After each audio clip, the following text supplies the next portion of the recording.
All right, guys, you did it. You made it to the last one.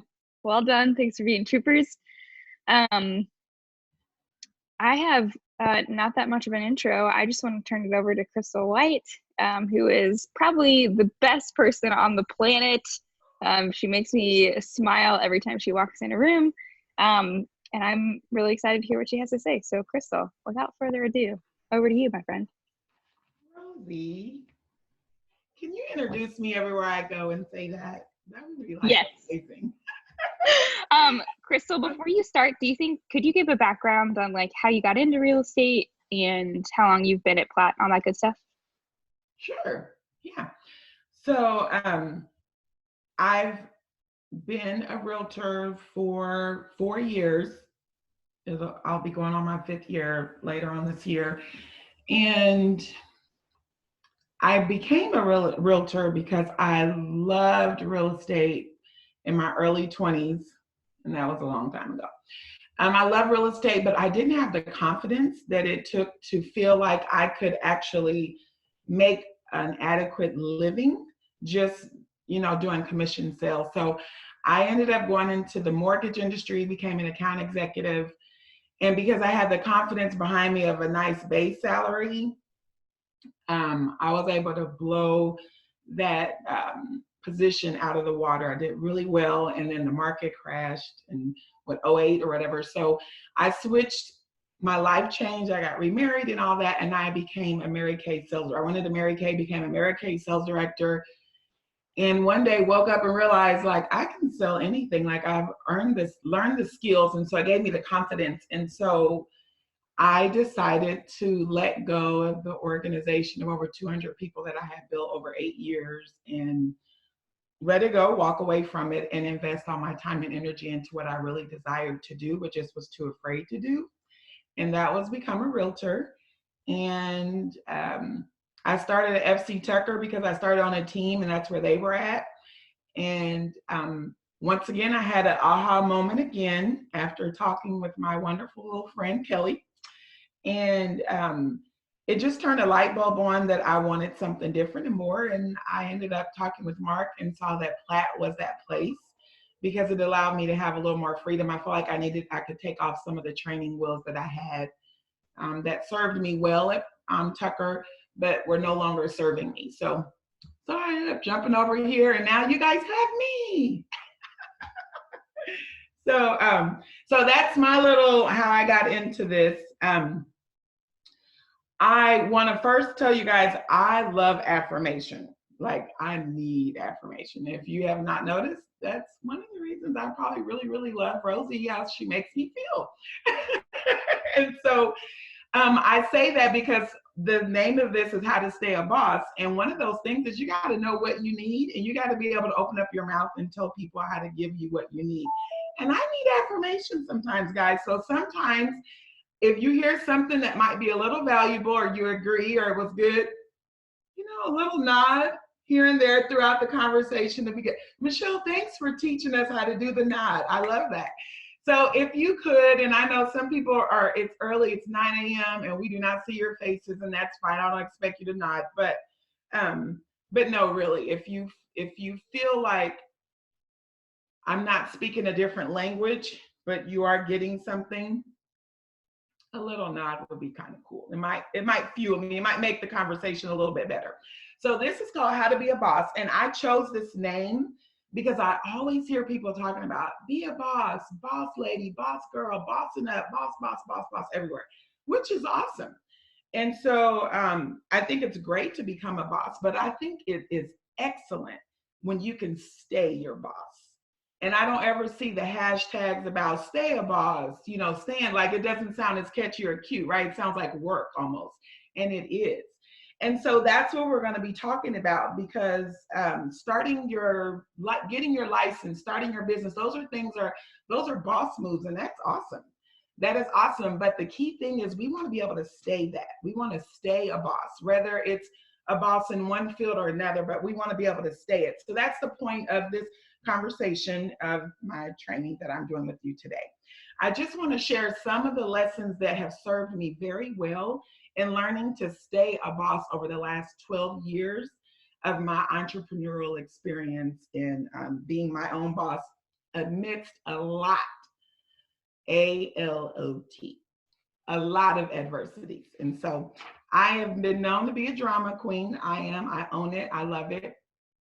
But what that really means to me, a lot of life happens to me, and it's all good. Because I just learned how to take those, I'm a really good lemonade maker. And so here's some tools on what I've used to take some lemons and turn them into lemonade and stay a boss amidst great obstacles that I've had to encounter. So the first thing I want to talk about is owning today, owning your today. I'm a huge dreamer. I'm a big planner, and that can be a blessing as well as a curse. And the reason I say a curse is because the downfall is sometimes I lose sight of what is most important, the greatest gift that has been given, and that is today, your present. And so I think it's important to start with that one, because amidst what we're going on right now in this crisis, I think all of us, no matter how long you've been in the business or what your goals are, this is something we can all fall into that pitfall.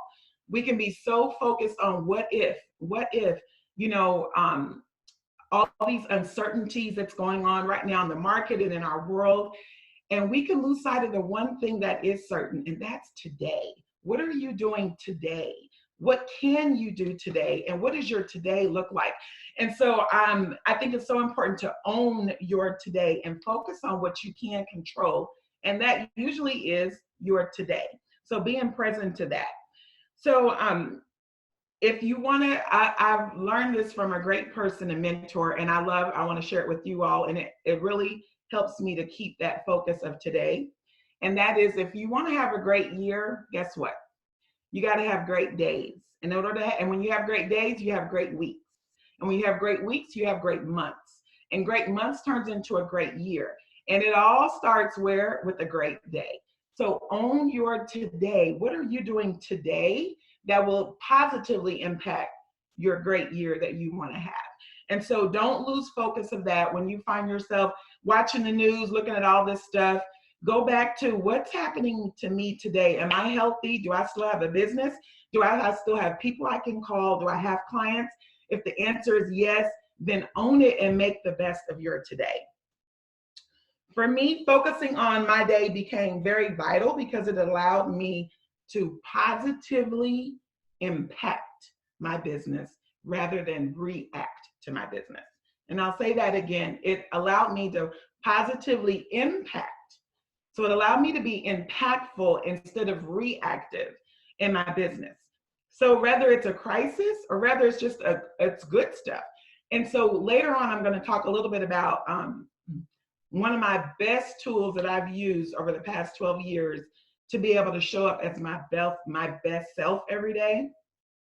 And I'll get into that a little bit more, but really being able to show up for an impact. So sometimes we think of the bad things, but even something positive, like you get a new lead, or your client that's been laying dormant forever calls and says, okay, I want to go see 3 houses, like we're ready. That's good stuff, right?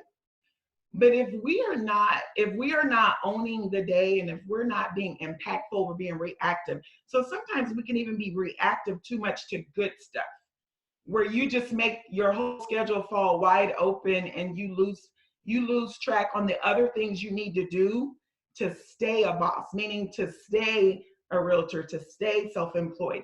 And it can't be just reacting to when you get that good phone call. You've got to be doing things every day that's going to create those phone calls that happen in the future. And so we'll talk about that a little bit more. But excuse me. So I want to talk about a little bit of the examples of owning today and how impactful that is, being reactive. And one of those, my favorite things is the 6 most important list. It did not used to be my favorite thing. It was not something I enjoyed doing, but I was taught how to do this and it changed everything for me. I want to talk about, first of all, what is the 6 most important list? So, and why is there 6? So the 6 most important list is writing out a list of 6 important things that you need to do in a day, in that day, for your business. And it has to be regarding your business, not your children's dentist appointments, not you want to exercise. Those are great things and they need to happen, but they're not part of your six. And the reason there's six is most of us can get six things done. One of the things we do to self-sabotage is we'll make a list of 10, 12, 15 things, and you set yourself up to not have a win for the day. I am uber competitive, which most of us in sales are. And what I have learned is if I don't find the right race to be in, I'll get in a lot of other races. I'll allow people to put me in races, which is not healthy. So if you know anything about track, you know, if you don't stay in your lane, I don't care how fast you run, I don't care if you're the first one across the finish line, you will be disqualified. There will not be a win for you at the end because you impeded in someone else's lane. And the reason I'm using that example, I'm an athlete, so I love athletic examples, but the reason that was critical for me is because I know that I am very competitive and most bosses are. That's why you want to get in there, but you got to find the right race to put yourself in, because if not, you'll get to the finish line and you still don't feel the satisfaction. You'll say, oh, I want to hit 12 million, or I want to hit 3 million or 1 million or whatever that is. And you get there. If it's not the right goal, the right race for you, you just don't feel the satisfaction that you need to keep that emotional instability to keep you going. And so one of those races is I need to have a win. I can't wait till the end of the year to have a win. I can't wait till the end of the quarter. Crystal White needs to be winning all the time. All the time I need to win. So what I've learned to do as a boss is I've learned to create wins for myself, opportunities to win regularly, daily. Now, do I always hit them? No. But I can guarantee you by the end of the week, I've hit enough wins to feel like, yes, I bossed up this week. And so when I make my 6 most important list, it is things that I know that I need to get done that will really change and affect my day, which affects what? My week, my month, my year. And so when you're setting yourself up having 10 things and 15 things, what happens is subconsciously you keep missing them and you keep feeling like a failure or like, oh, I didn't do that. Oh, I didn't do that. And we show up as our best selves with our clients when we feel confident and we feel like we're winning. And so that's just what I choose to do. So the 6 most important list, it is a list of six important things that you need to do. It's not 20, it's not 7, it's not 10. And when do you do it? This is a critical thing, is when the boss shows up and when the employee shows up. So the boss shows up the day before. The boss shows up the night before, the day before, when you close off your realtor hat and say, okay, I'm done for the day. You should know already what you're going to do the next day. So what that looks like is I will either do it the night before sometimes, but usually I've gotten really good at just doing it when I walk out of my office and say, okay, I'm done for the day. I know what things I need to do tomorrow. And so I think that's very important because a boss creates a to-do list, but an employee shows up and does it. And so you can be a boss all day long, but if you don't know how to be a good employee for yourself, you're going to end up being an employee for someone else. And so I'm going to say that again because it can be a little painful, but it's true. If you can't be a good employee for yourself, you will end up being an employee of someone else. So you will no longer be the boss, right? And so why is it great? Why I believe the 6 most important list, one of the things is being so great is, as I mentioned before, it keeps you from being reactive.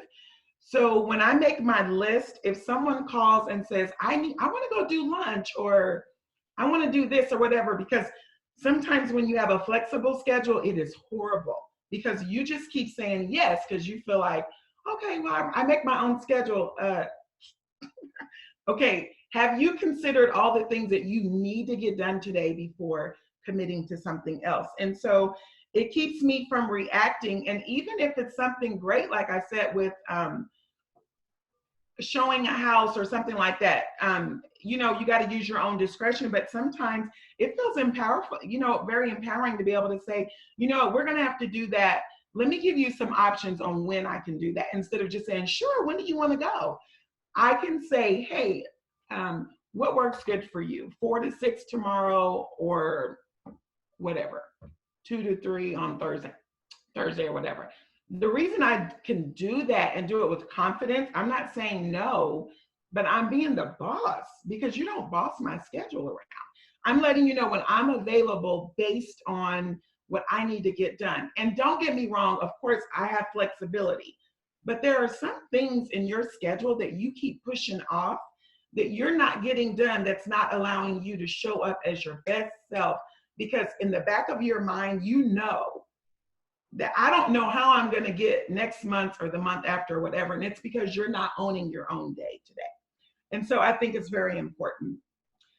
So how do I do it? I'm gonna have to drink a little water, because I know you guys are gonna look at me crazy on this one. So there's a thing called a pen, and there's a thing called a date book, and it has papers in it. I know we are all into technology, and that is wonderful, and I'm not telling you not to be, but I love it old school. It's something about the power of the pen, of writing things down and being able to check them off and say, I did this, bam, bossed up on that, got that done. That's not gonna get done, but I'm gonna move that to my list tomorrow. If you are uber amazing at doing this kind of thing on your phone or technology, okay, then, do your thing. I do it both places. I started doing my phone, and then I was like, girl, you know how to kick some butt and stay in business. Get back to what you know, and that's your date book. And so I personally went back to my date book and have had amazing results. So you got to find your own thing. I'm not trying to boss you. So you got to do your own thing. Just don't be afraid to do that. It's pretty powerful. I didn't used to like it, but I embraced it, and it really works well for me. So I want to move into some of the adversities that I've experienced and how these tools really helped me get through that. And so one of those things is I was blessed and grateful and fortunate that before getting pregnant with my amazing son, I don't know if you've seen him, but he is quite amazing. But before getting pregnant with him, I had been in my Mary Kay business for like a little over a year, whatever. I had earned my first car within 5 months, so that was a big deal for them, and I appreciated it, but I'm just such a worker bee, I didn't really think much of it. But I was working on my next goal, and I knew I wanted to get pregnant, and we're like, I'm bringing my baby home in one of those pink Cadillacs, I'm earning this Cadillac, I'm doing all that. And so I had learned how to embrace these things, the 6 most important and all of that. But when I got pregnant, it was the celebration ended really, really sudden. Within 3 months, I was having to go to the doctor at least once a week to see specialists. I had to see specialists, and it was just a big ordeal. And this is my second child, so I was not prepared for that, because I didn't have those issues with my daughter, my oldest child. But so I literally would get sick I was sick, and it was like my organs, he was like, my baby was killing me, literally, my son was killing me. And so it got to the point, fast forward, that I embraced this, because I didn't know how long I would be able to be well for that day. So it became so critical for me to know I may only have an hour or 2 hours to sit up and like be a human being and function. So it was so important for me the night before to decide, okay, what's most important for me? What do I need to get done so that I can feel good about my day while I'm laying there like getting sick or whatever? And so I became like a beast at the 6 most important things. And to the point, fast forward, my son, unfortunately, I ended up in the hospital, and my husband then had to make a decision between me and the baby, his first son, his only son. And he chose me, thank God, that's kind of cool. But God stepped in and chose my son too. So we both were able to walk out, but they had to take my son out 3 months early. And you don't have to be like an OBGYN to know that sounds dangerous. And it was.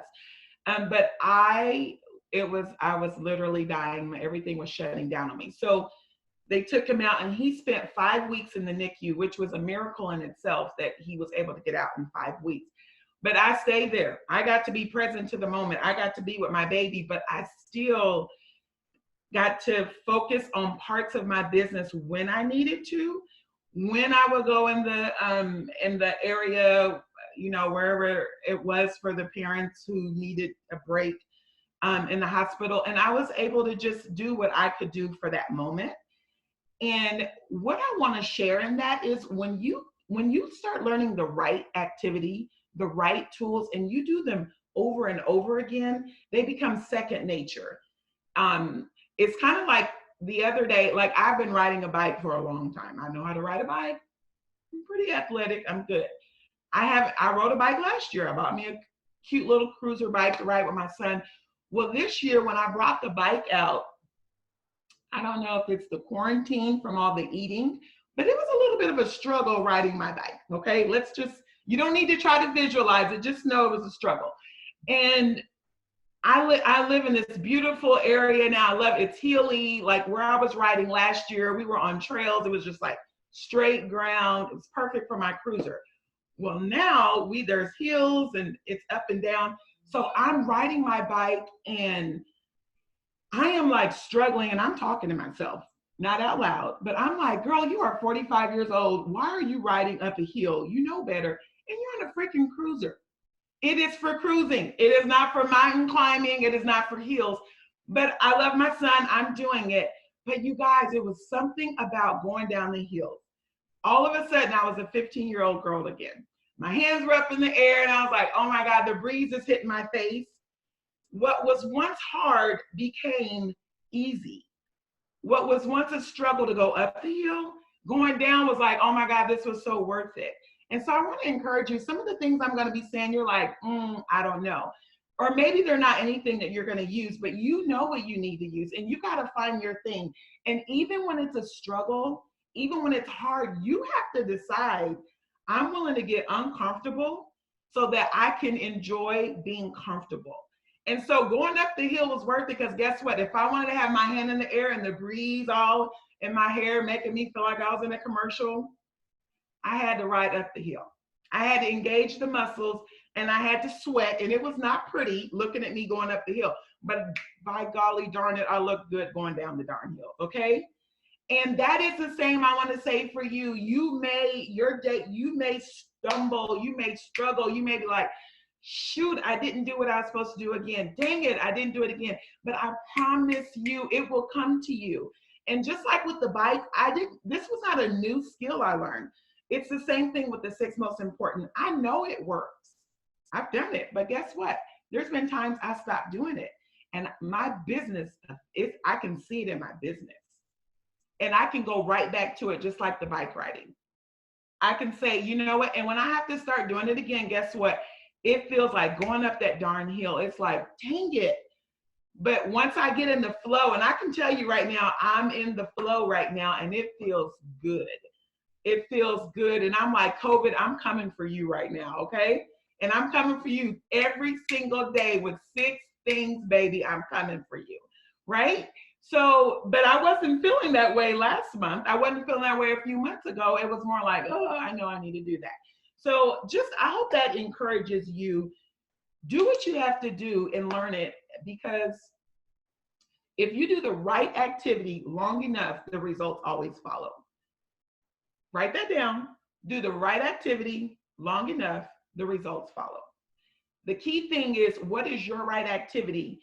And you find out what that is, and you keep doing it. Like, you don't do it till you don't want to do it anymore. You keep doing it, and the results will follow. I promise you, they do. So while dealing with my son and my pregnancy and all that, one of the things I discovered is I had created a routine that built a machine that was able to drive my dream, because I couldn't drive. When you're looking at your son in the hospital, in the NICU, like, I'm sorry, like, you're not a beast. You're not going to do in beast mode. I'm not showing up as some boss. Like, it was nothing pretty about it, okay? However, because I had created a machine.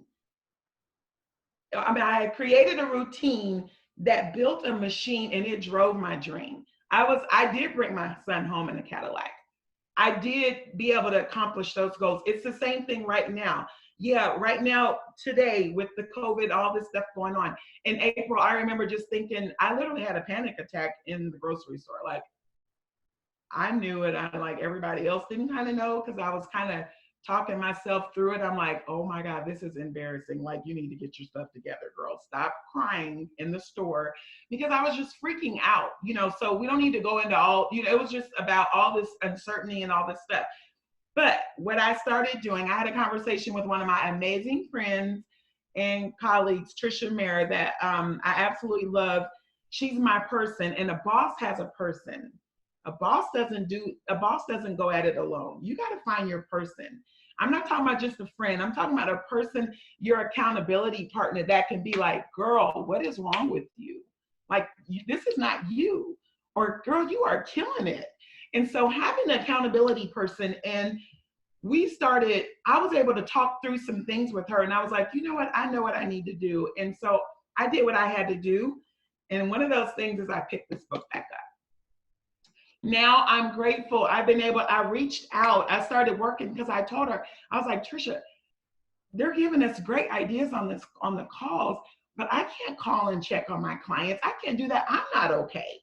Like, I can't be there for other people when I'm not okay. And so I had to work on rearranging, getting Crystal together. And when I did, and I was able to put up what I know, I picked up the machine. And now I'm grateful. Like, I've pinned 3 houses over the past few days and have listings coming, listings. And so as of today, I'm just like, you know what? I know what I need to do. And I can only do what I can do today. I can't worry about what I can't do next month, the month after, but today, I'm being the boss today. And so that's why I want to encourage you to do that. I want you to create a routine that will allow you to build a machine. So when you can't drive it, it will drive your dream. And that's a nice, pretty way of saying, get you some freaking systems. Okay. No one likes the word systems, but it sounds so much cuter, right? When I do that little, you know, get a routine that drives your, create a machine that drives your dream, but that's what it does. And so I want to encourage you to really do that. So, so I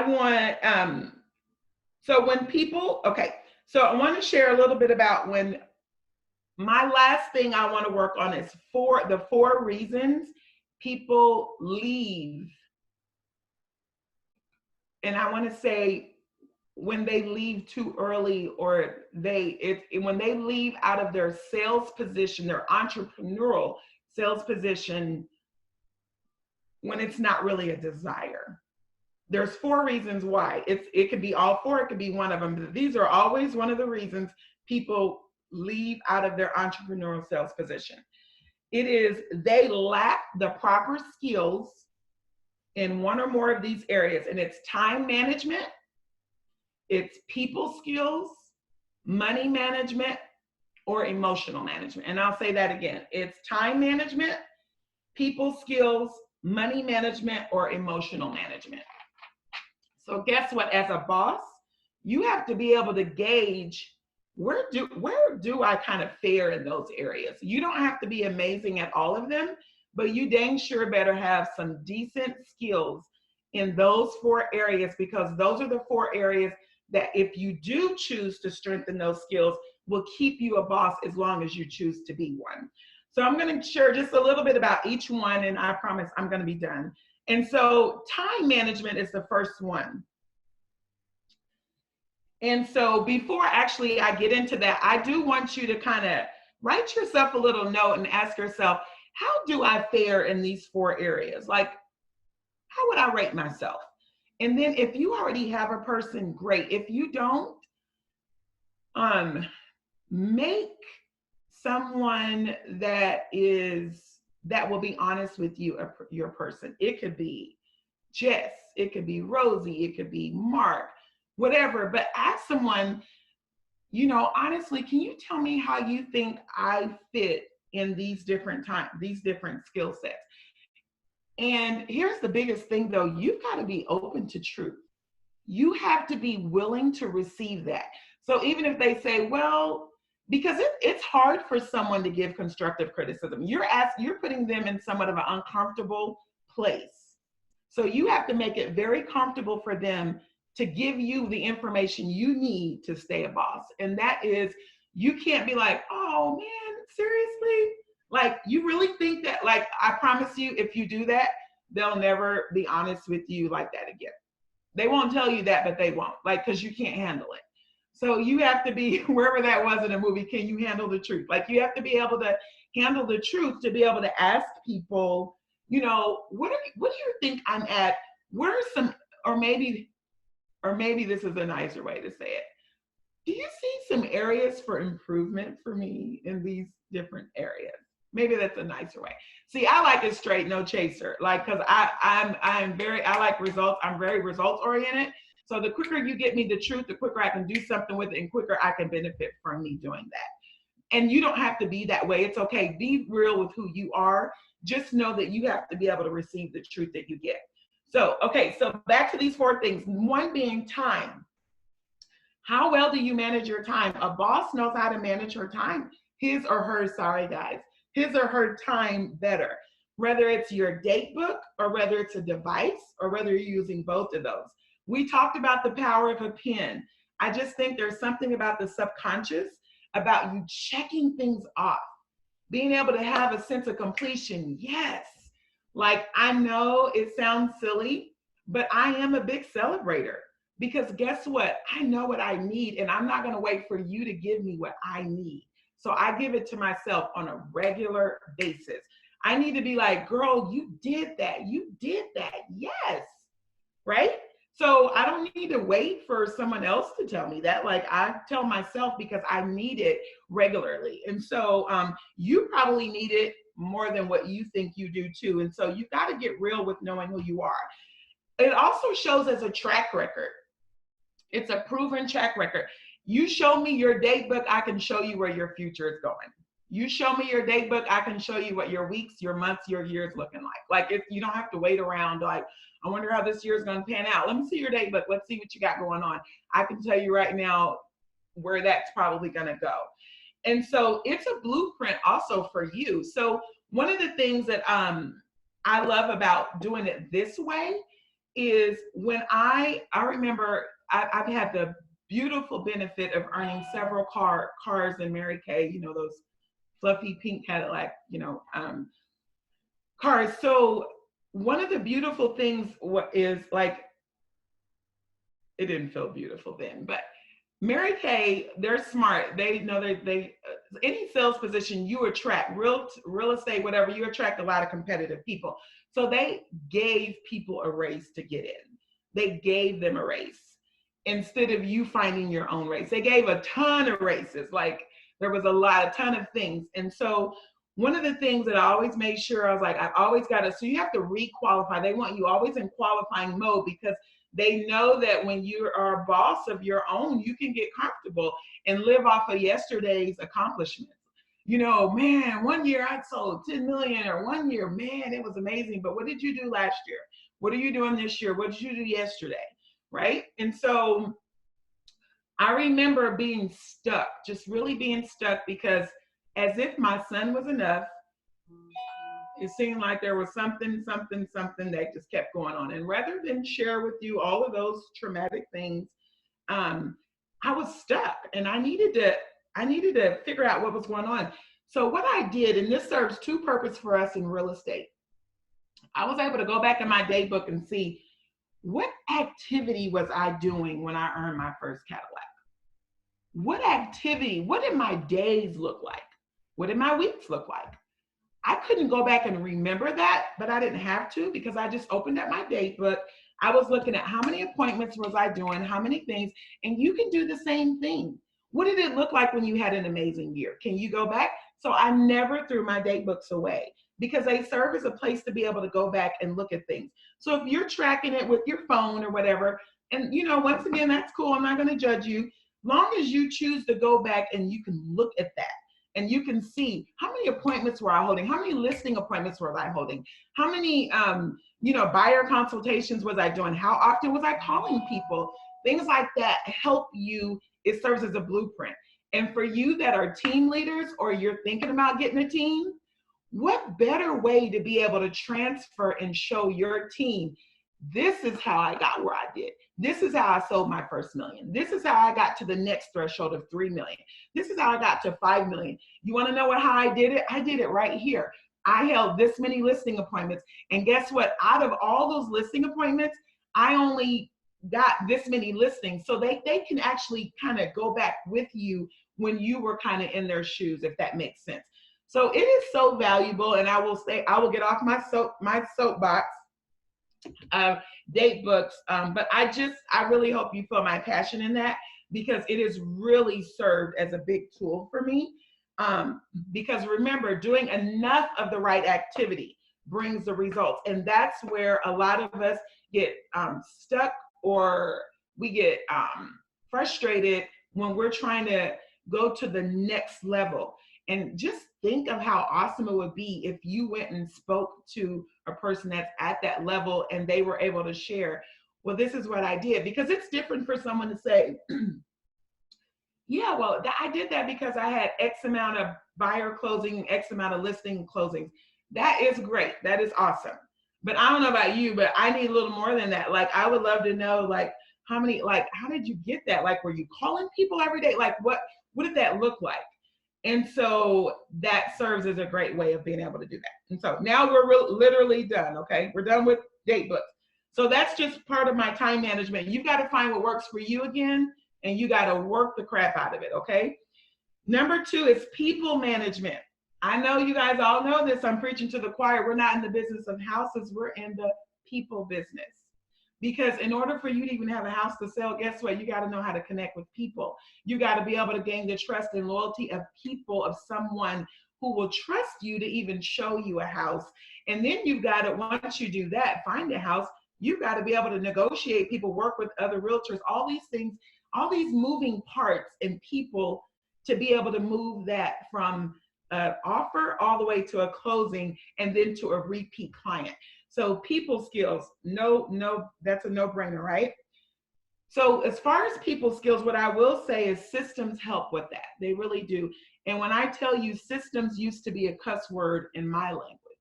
I thought people shouldn't use it, nor should they say it to me, because it was not a nice word. But of course, I got over that and learned differently. Systems help. Why do they help? Why would that help? Because it helps you to, I'm gonna, wait a minute. Okay, so systems help, but also scripts. So I'm gonna just combine those. Learning scripts on what to say. Some of us can wing it. Like, we're just like, hey, like we can just wing it. You don't have to own that skill. That's okay. Some of us are BSers. We were born BSers. Like, you were able to BS people. Like, let's just keep it real. We're all family, right? You own that skill since you were like 2. You were just talking crap, right? And people bought it. You don't have to become that person, but what you do have to do is you have to learn, what do I need to say to turn this from A to Z, to turn this from a cold person to making this a warm lead, to making this a closed lead. And I want you to write this down. You don't have to know everything, but you got to know how to copy the right cat. It is okay to be a copycat. Just copy the right cat, okay? I can't tell you how much times in my former business as well as this one, when people are like, oh my God, you're so good. And I'm like, well, you probably think so-and-so's good too. I don't say that out loud because that's where I got it from. I copied the right cat. I know I'm smart. I'm a smart woman. I am not creative.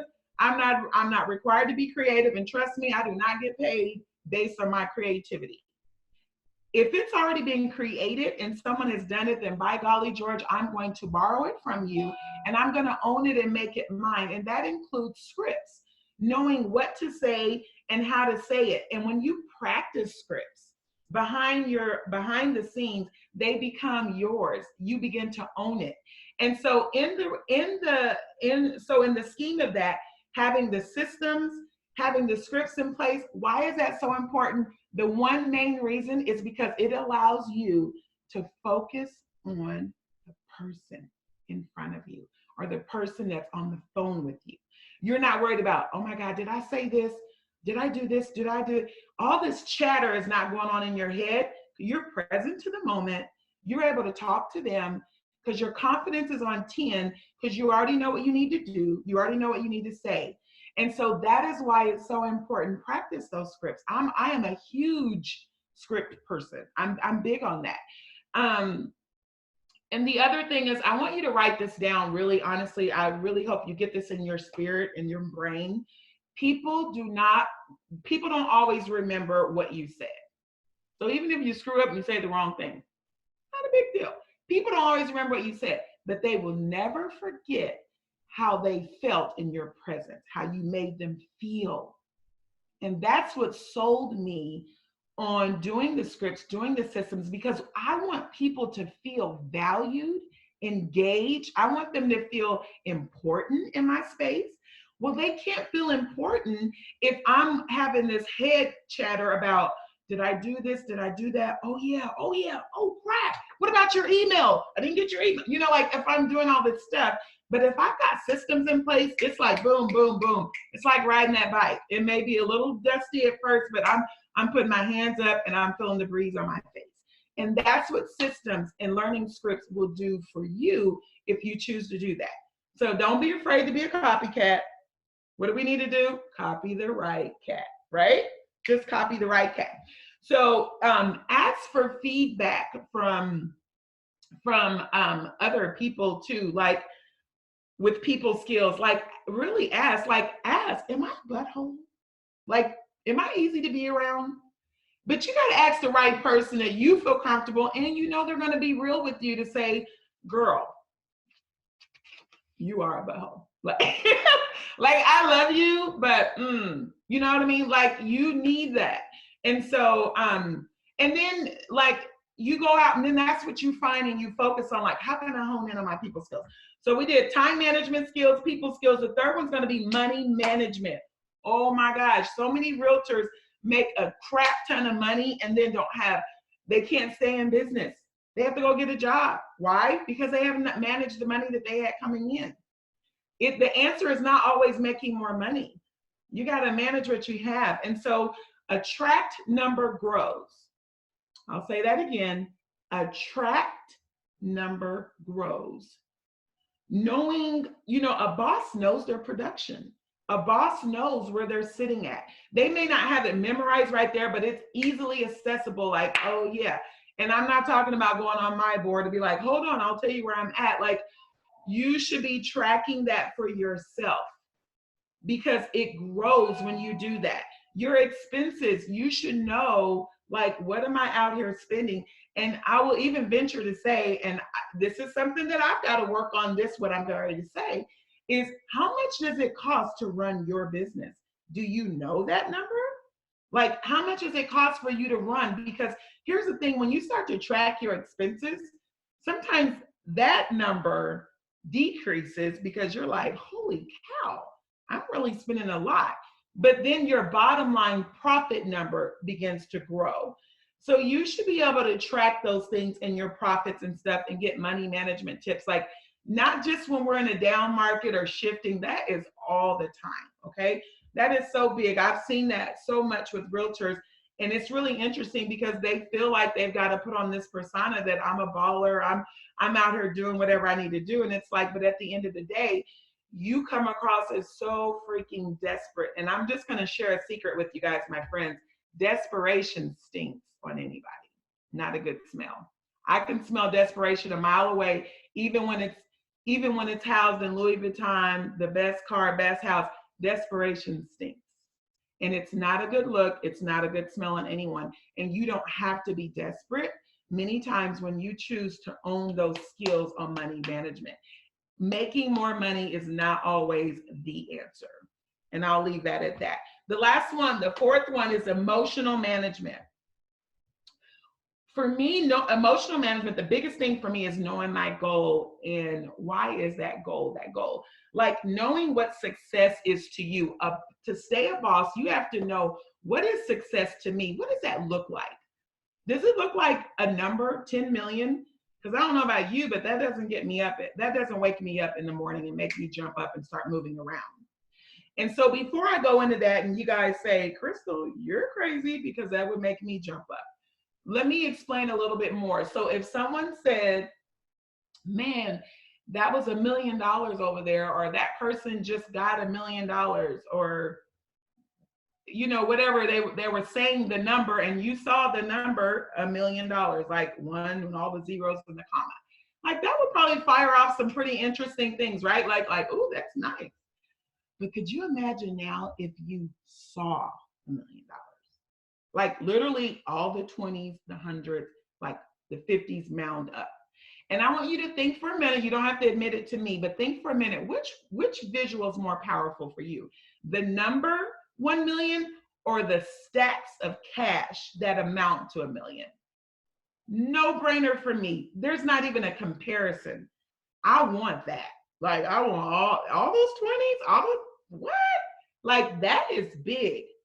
Because what I want you to understand is pictures are powerful. Getting more specific is powerful. Numbers very rarely move people. They don't move you on. There's got to be something more behind it. So you got to find your goal and what does success look like to you. And so I want to use the example of Target and Walmart. And I love this because one day I had an aha moment. I had been going into Walmart buying stuff,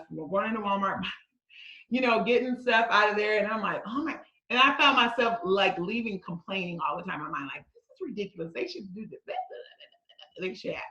And I went into Target one day, and in my mind is just always like, girl, don't shop in Target. Like you're gonna overpay. Like you're gonna overpay for the same stuff. So I went into Target, and it was like, people were like, hi, and everything was like ready. And I'm big on organization. I hate clutter. I hate messes. And I'm like, oh my God, this is amazing. I knew I was overpaying, but I was like, I'm getting that. Like it was a great experience, right? When I got in my car, I thought I just busted out laughing, and I was like, you know what? Because I thought for a minute, Walmart needs to get their crap together, like, Target. And I was like, girl, Walmart knows exactly what they want. Walmart's not trying to be like Target. Walmart is like, we know who our audience is. We know who we're attracting, and we're going to keep these prices low, and you can walk out of here complaining, and I'm okay with that, but you're going to keep coming back because if you want to save the money, that's what you're going to do. And Target is like, we're not tripping on Walmart's prices. We know that we're attracting the people that want to come in here and be like, oh my God, this is amazing. I know it costs too much. It's not even worth it, but yes, I'll take that. Because they know what they want. They know their goals. They know their target market. And that's what we have to do as bosses. You have to know what you want. You got to know what you're going for. So when you see your friend say, girl, I'm doing 10 million this year, you got to be like, that is great. You may feel just as accomplished when you say, I'm doing 5. And maybe you've been in the business longer than her, because you need to know what success looks like to you. Because I'm going to be honest with you, as competitive as I am, every now and then I have to fight that urge to be, I want to do top 3. And I'm like, no, you don't, girl, please. Like, you want to have your girlfriends over 2 or 3 times a week. Like, you love your social life. You want to do this, you want to do that. You do this with your kids, and you are not trying to do 10 million anything. This is your number. And you know how I derive at that number? What do I need? How much do I want to save? How much? Like, it's a number is not enough, because what if you don't hit it? So did you lose? I give myself an opportunity to win. Like, the number is the last afterthought. I decide on how many millions I need to sell based on how much do I need to save, how much needs to go in my retirement account, how much do I need to do this, how many vacations, how much time am I willing to work? All of that goes into play. And then I can track. Even if I don't hit that number, guess what? I can be like, bam, that got accomplished, that got accomplished. Because again, what? A boss needs to stay in the race. You've got to find your race and stay in it and find your wins on a regular basis. And don't look for someone else to give you a win. That is one of the things I love about Platt, not playing so big on the numbers, the scoreboard. Like, it's available to you on my board, but I'm so grateful because I would lose in so many other areas if they did and hit that goal, but I would lose. Yeah, my performance would be higher, but I'm telling you, when I get to the finish line, I will be mad at myself. And I will, in closing with that, I will say, one of the things I learned the hard way in Mary Kay is they did a great job putting out, like, you can earn this, you can get this, you can get this, top 20 does this. And I'm like, what do I need to do to get on the stage? What do I need to do to get those diamonds? What do I need to do? You know, so I put myself in all these races, right? But I lost so much. And when I look back even to the day over the years, the stuff that I gave up to earn a diamond ring that I don't even wear anymore, like all these diamonds, that's not even who, I'm not even a bling person. And I've racked up all these freaking diamond rings. I don't even wear them. But man, it felt good being in that race, but then it was an empty at the end of the year. And so what I'm saying to you is, know more than just the number. Know what success looks like to you so that you can celebrate your milestones and yourself and be like, you know what, I didn't hit this and this, but I hit this, this, and this. And man, this is good. And it will keep you in the game, keep your head in the game. So in closing, I am, for emotional management, the one big tool that I have worked that has served me so well, and I'm a geek about it, I make my kids do it, it's goal posters. And I know everybody's like, oh, that's really profound. Goal posters, you guys. Goal posters. If I walked in your home or your work area right now, would I know what your goal was for the year? Would I have a clue? And the reality is, most people, you wouldn't. And that's not okay. So for me, you know, you may not be able to say, you'll just be like, ooh, what is this? What is it? Ooh, okay. And it's more than numbers, it's pictures, because remember the number million and the picture of $1 million, so much more powerful. So instead of getting all geeky on you, I will say this. I invested in myself, because bosses do that. I invested in myself with a mental coach years ago, and I learned a lot about neuroscience and how the brain works and why people tell you to do certain things. So I'm just going to say, in this sense, we have our subconscious and our conscious mind, and so many times we try to do things through the conscious. It is the weaker part. It's the weaker of the two. It's not the greater of the two. Our subconscious. And so if you want things to flow to you easier, you don't have to do it, but if you want it to flow to you easier, having pictures bombarding your subconscious mind of what you're wanting, it is so much more powerful than you just working through your conscious mind. So that is why I have the goal posters, right? And they're pictures. There's very little numbers. There's mainly pictures of how I will feel when I accomplish those things, or other people experiencing that. And where you put those goal posters, it needs to be seen every day. Like, I don't have to make any conscious effort to look at my goal posters, because sometimes you're not in the mood for that. But it's there all the time. So it's bombarding my subconscious mind. And I usually always have more than one. And so that is helpful for me, because it just keeps my mind in the game and helps me to work through the subconscious and the conscious mind. And so that I don't get geeky, I'm gonna just leave that alone. It's important to know your goals, have them in front of you, and it's really cool when your family knows your goal, when your clients can know your goal, and it's not a number. And so find a different way. Okay, I'll just leave it at that. I'll leave it at that. Find your goals and find a way to express that. And if you want tips, if you want examples on that, you can certainly reach out to me, and I'll tell you what has worked amazingly for me. But I'm looking at our time, and I don't want to like talk to you guys to death like I already have. And so, Rosie, am I supposed to open it up for questions if somebody has a question or comment? Sure. Yeah. Oh, wow. There's a lot of chats in here. Listen, Crystal, we've all just been talking the entire time about. Okay. Okay.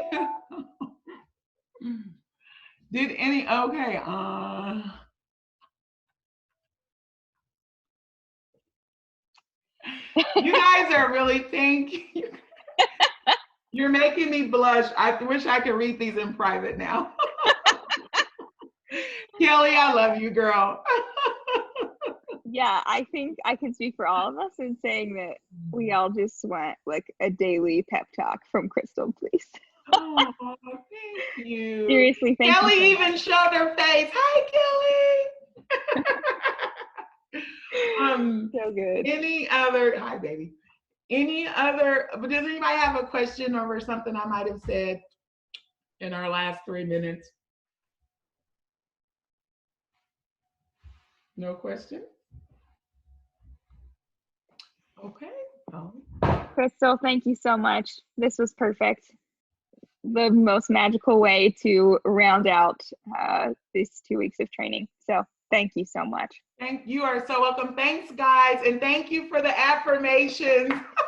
You guys filled my cup today. Have a great day and boss your day today. Bye, everyone.